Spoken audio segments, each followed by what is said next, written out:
You step off the ferry. The air is thick with salt and memory. The old clubhouse looms ahead. A stately turret, wide porches, and windows that seem to glint in the dusk. There's a hush, like the island is holding its breath. And then you hear footsteps behind you on the veranda. But when you turn, no one is there. Welcome to Scary Savannah and Beyond. I'm Crystal. And I'm Brett. Tonight, we're journeying to Jekyll Island. Not just a place of Gilded Age luxury, but a place haunted by its past. Jekyll Island is a barrier island off Georgia's coast, roughly halfway between Savannah, Georgia, and Jacksonville, Florida. In fact, its proximity to Savannah made it an ideal retreat for the wealthy elite of the Gilded Age. When General James Oglethorpe founded the colony of Georgia, he named Jekyll Island in honor of Sir Joseph Jekyll, a good friend of his and also one of his financiers. That's probably had a little bit to do with it. That's the best kind of friends to have. It the is. Ones that have the moolaroo, yeah. As my dad might say, I think. The moolaroo. Moolaroo. In 1886, a group of America's richest men, including the Rockefellers, Vanderbilts, J.P. Morgan, and others, purchased the island for about $125,000 to create a private hunting club. By January 1888, their clubhouse was open, and the island quickly became one of the most exclusive winter retreats in the world. In 1910, a very interesting event happened. Senator Nelson Aldrich got a group of financial leaders together on Jekyll Island to come up with a federal banking system. They called themselves the First Name Club, and they ended up drafting the modern-day Federal Reserve. The First Name Club. I don't know what that's about. Don't know what it means. I guess we're not part of that club. We're definitely not part of that. At its height, the club housed just a few dozen members, but those members controlled a huge share of global wealth. They were like the top wealthiest Like the people. nasty, filthy, dirty rich The dirty people. rich. Yeah. They built massive cottages, Rockefeller, Vanderbilt, Pulitzer, entire cottages that were basically mansions. That's what they called them. They're like, these little cottages we have on the island. I mean, they're only 78,000 square feet of paltry design. When does it go from being a cottage to a mansion? Because we technically lived in a cottage. Yeah, technically. I guess it depends on how much money you have. Because but the cottage that we lived in is worth a lot of money only because it's right by the ocean. Yeah. And so when does it become a mansion? Does it have to be like a certain square footage? Probably if your last name's like Rockefeller or something. Oh, but it's not. Most things are going to be considered cottages, Well, I would Lay assume. could be the heir to the Lay Chips fortune. The late ship's fortune. Yeah. Unfortunately, that ship sailed and I wasn't on it. You don't know that. One day we might get a call from a lawyer. My rich uncle, Bob Frito-Lay, founder of Frito-Lay Industries Incorporated, bequeathed you a sum. That would be amazing. Yes. Another interesting fact about Jekyll Island, this is where modern-day golf was developed. In 1924, the USGA chose Jekyll Island as the place to test their new concept of replacing wooden shafts on golf clubs with steel ones. Cutting-edge golf technology. It was. They also tested lighter golf balls like the ones used today. One might say they revolutionized the game of golf. And that one may be you. And I It feel is like me. you just said it. I did say it. Jekyll Island features a course called Great Dunes Golf Course. It is by the ocean, of course, so you get amazing views. Designed in 1926 by Walter J. Travis, it is still considered one of the best golf courses in the whole dang state of Georgia. It's not just the whole state, but the whole dang state of Georgia. That's important to point out. It is. But the Gilded Age didn't last forever. The Great Depression hit hard. And then in World War II, the island was evacuated. By 1947, the state of Georgia bought Jekyll Island and opened it to the public. I wonder how much they paid for it. $37.15. I have no idea. Yeah. I'm sure it was probably just a slight bit more than that. Yeah. One would assume. I would think. Today, much of the old club remains. Restored cottages, the old clubhouse, which makes it a powerful place for both history and hauntings. The heart of Jekyll's haunted lore is the Jekyll Island Club Resort, the old clubhouse building itself. According to multiple sources, there are at least 7 different reported spirits there. That's what I read on the Historic Hotels website. Upwards of 6, perhaps even 7. One of the most famous is Samuel Spencer, a railroad magnate. He reportedly... I just love a railroad magnate. So you're saying he was the evil villain from like a Muppets movie or just something I'm sure like he was that. a perfectly nice guy. He was probably a great guy, but he was wanting to get that train line through. He reportedly had a morning routine. This is what he did. He read a copy of the Wall Street Journal and sipped his coffee. That's his routine. I think that if that's all it takes to be a millionaire, why am I not a millionaire? Well, I sip coffee in the mornings. I don't read the Wall Street Journal. That's your problem. There it is. You got to start. But unfortunately, he died in a train accident in 1906. Guests say, though, his ghost keeps doing exactly what he always did. There will be... Sipping on cups. Yes. The newspaper will be moved around and coffee cups are messed with. Like guests will set their coffee cup down, walk away, and it's like someone drank out of them, moved them. So is that what he did back in the day? He just walked around the clubhouse just sipping other people's coffee Well, to I guess test he can't see get how- it himself now, so he just takes what he can get. He just walks up to a table and be like, "Oh, how are you doing today, Rockefeller? Oh, I see you're having some Java. Let me sample it." Well, he also folds the paper before he leaves. I wonder if that means he folds it up neatly and lays it down because he's got all his stock tips and stuff since he owns the stock market Yeah, and he such. must. Then there's the ghost bellhop, dressed in a 1920s uniform seen on the second floor of the clubhouse. The lore says he knocks on a groom's door, and when the groom opens, there's a freshly pressed suit. It's a very thoughtful ghost.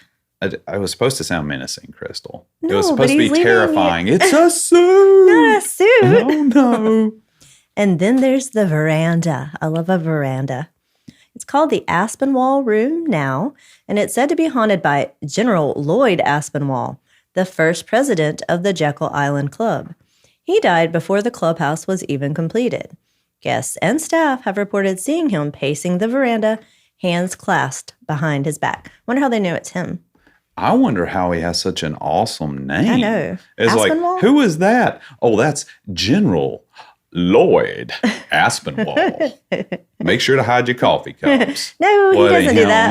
that. He just walks around the veranda. Yeah, with his hands clasped and such. Beyond the clubhouse, cottages around the island are also steeped in ghost stories. For instance, the Sans Souci? Sochi? You would say Sauchi? I would say Sochi. You would say Sochi. I would say Sochi. Easy for me to say. Cottage, once used by J.P. Morgan, is said to have phantom cigar smoke drifting through early in the morning, even when no one is awake. He liked his cigars, I suppose. He certainly must have. I didn't know J.P. Morgan was a real person. I'm kidding. I'm kidding. I thought he was a bank. No, I just see the banking commercials I thought it was all the sort of time. like the Michelin Man. I mean, nobody thinks the Michelin Man's a real person. I didn't know he came so close to Savannah. Who knew? Then there's Moss Cottage, where staff have claimed to hear footsteps, voices, doors opening on their own. That's a normal haunting thing. That happens at our house all the time, so I'm not real shocked about that. Now this one, I'm not sure how to pronounce, but we're going to try it. And the Bignon Cottage. If you just get real aggressive with the way you say Sounds it and French. just sort of slur it all together, it's French enough. It was formerly servants' quarters. And apparently this sees strange movement, like someone is still using the call button, even when no one's around. Maybe it's faulty wiring. I need my coffee. Bring my coffee. And the Wall Street Journal. And a Wall Street Journal and my cigar. Yeah, my cigar. Yeah. One of the more bittersweet stories is from Mistletoe Cottage. Witnesses say a woman in an old-fashioned dress appears, sometimes scowling. Then, in a strangely polite way, she curtsies and vanishes. Some interpret this as a memory of lost love or a place she never wanted to leave. Maybe she was waiting on the bellhop to bring her groom's suit, and he never did. He got busy and distracted by the coffee. Yeah, he had to go make the coffee for J.P. Morgan. I'm sorry, it and turns Associates. out they're waiting for you. Homeboy needs some coffee. So Jekyll Island also has I got to say this word again, Dubignon Cemetery, an old burial plot for some of the early families. I think it's only a small one like that we have on Tybee. Okay. So like 5 gravestones. Yeah, literally. Basically. It's only a few. Okay. They're very old tombstones, and over the years, people have reported seeing shadowy figures in photos. Ooh. One person even snapped a photo that they say clearly shows a figure standing by a grave. And then someone else might see it and say, it looks kind of like a deer. Yeah. Yeah, I don't know. And then there's Horton House, the ruins of a very old tabby home. The surrounding area, coupled with the cemetery, gives a strong restless spirits feeling, especially at dusk or in moonlight. There are first-person stories, too, from guests, staff, and online communities. A Redditor said that they worked in the grand dining room of the Jekyll Island Club Hotel. They described a presence in the room, especially at night. You ever been in a place where you just feel like something's there, someone's watching you? Yes, our backyard. But that's mostly because we saw a coyote the other night. So now I just sense there's something watching me, and I just assume it's a pack of coyotes. Keep your head on a swivel. That is what I'm doing from now on. In another thread, a person claims that while staying at the hotel, they were overwhelmed with dread, waking from nightmares, feeling watched. On their way out early, they said the whole place felt evil, not just haunted.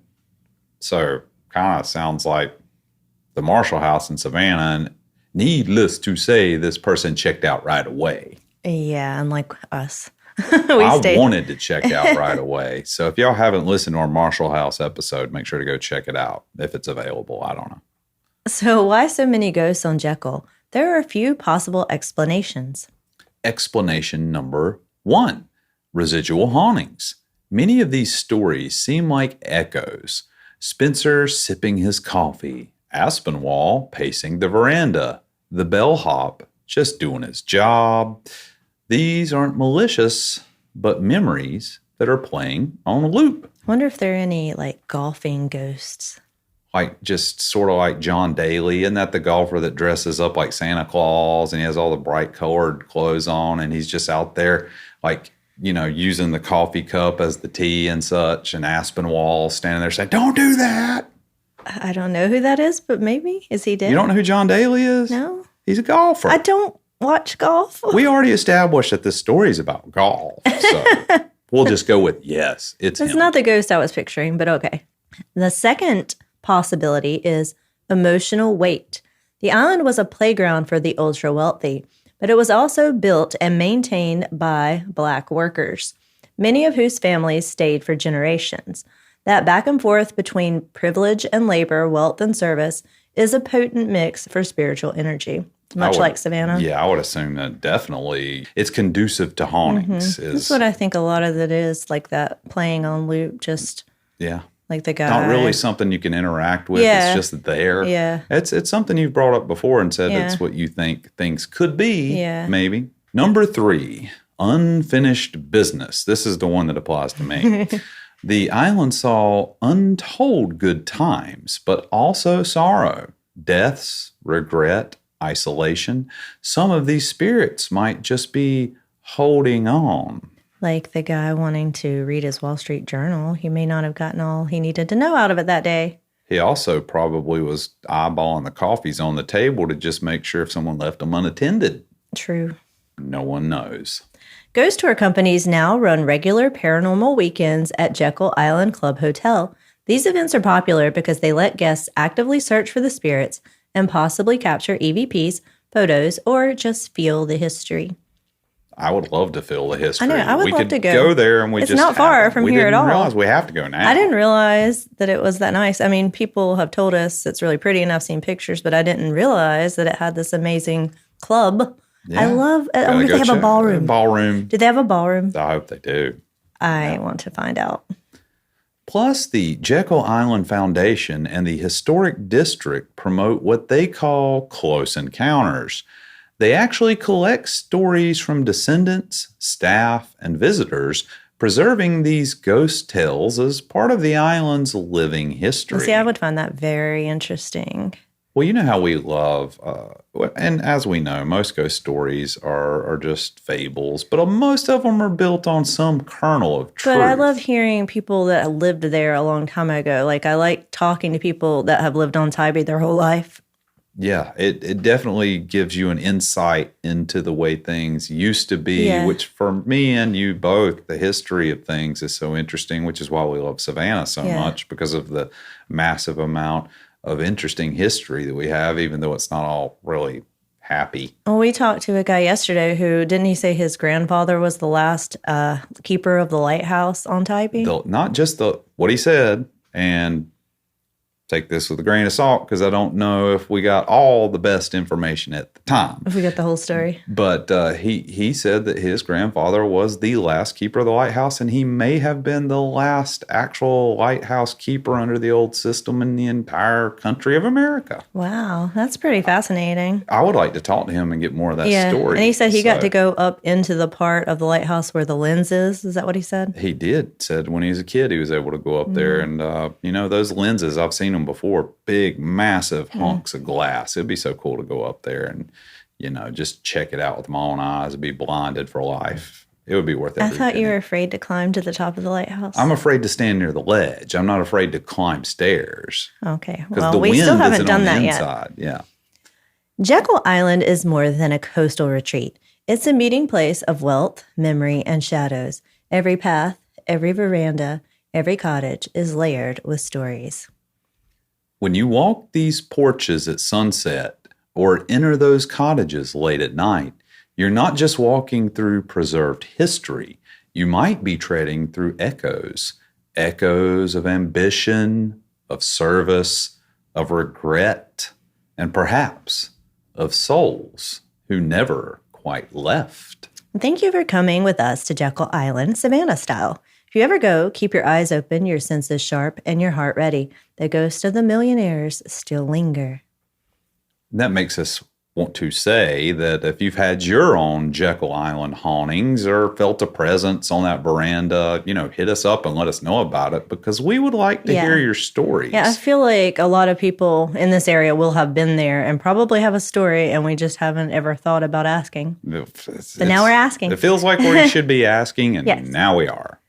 So I wanted to tell one more interesting fact that I saw about Jekyll Island. Like Savannah and Tybee, Jekyll is an ideal location for filming movies. Ooh, so what happened there? They filmed The Legend of Bagger Vance, which starred Will Smith, Matt Damon, and Charlize Theron, which is a big movie. That's definitely one of the golfing movies of all time. It is a golfing movie, but I don't know the plot or anything about it, but I would like to watch it just to see Jekyll Island. And they also filmed X-Men First Class. Is that one of the ones I would have seen? Nope.